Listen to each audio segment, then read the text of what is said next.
আসসালামু আলাইকুম। সুপ্রিয় শিক্ষার্থীবৃন্দ, জাহিদস লার্নিং হাবের পক্ষ থেকে তোমাদের সবাইকে স্বাগতম। ২০২৬ সালে তোমরা যারা এসএসসি পরীক্ষার্থী রয়েছ, তোমাদের জন্য আজকের এই ভিডিও ক্লাসটি খুবই গুরুত্বপূর্ণ। তোমাদের ২০২৬ সালে সংক্ষিপ্ত সিলেবাসে পরীক্ষা অনুষ্ঠিত হতে যাচ্ছে। আর আজকের এই বিষয়বস্তুটি হচ্ছে পদার্থবিজ্ঞান।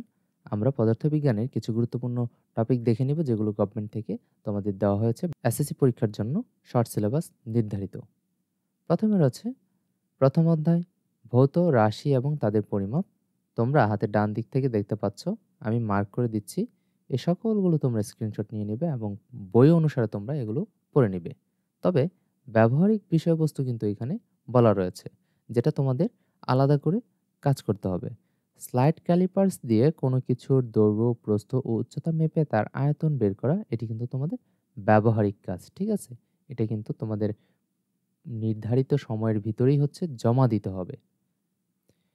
এরপর রয়েছে দ্বিতীয় অধ্যায়। এটাও তোমরা স্ক্রিনশট নিয়ে নাও, যেগুলো তোমাদেরকে পড়তে হবে। আর এখানেও কিন্তু ব্যবহারিক অংশ দেওয়া রয়েছে, যেটি বলেছে ঢালু তলের উপর পড়তে থাকা বস্তুর গড় দ্রুতি বের করা এবং পড়ন্ত বস্তুর সূত্রগুলো পরীক্ষণ করা। এগুলো কিন্তু ব্যবহারিক কাজটি ১৬০০-১৮০০ ক্লাসে এসে সম্পন্ন করতে হবে। শিক্ষার্থীবৃন্দ, তোমাদের কিন্তু নির্ধারিত ক্লাস সংখ্যা দেওয়া রয়েছে, তাই এর বাইরে কিন্তু এগুলো করলে হবে না।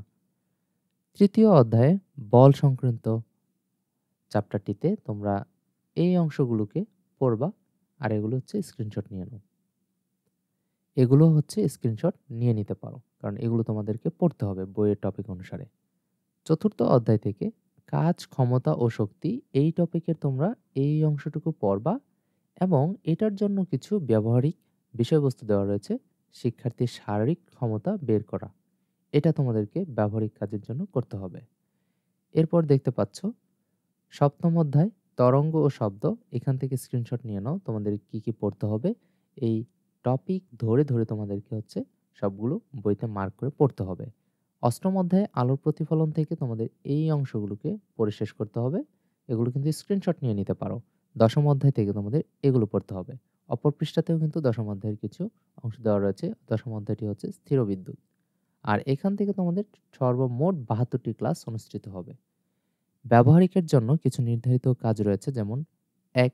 স্লাইড ক্যালিপার্স দিয়ে কোনো কিছুর দৈর্ঘ্য, প্রস্থ ও উচ্চতা মেপে তার আয়তন বের করা। ঢালু তলের ওপর গড়তে থাকা বস্তুর গড় দ্রুতি বের করা।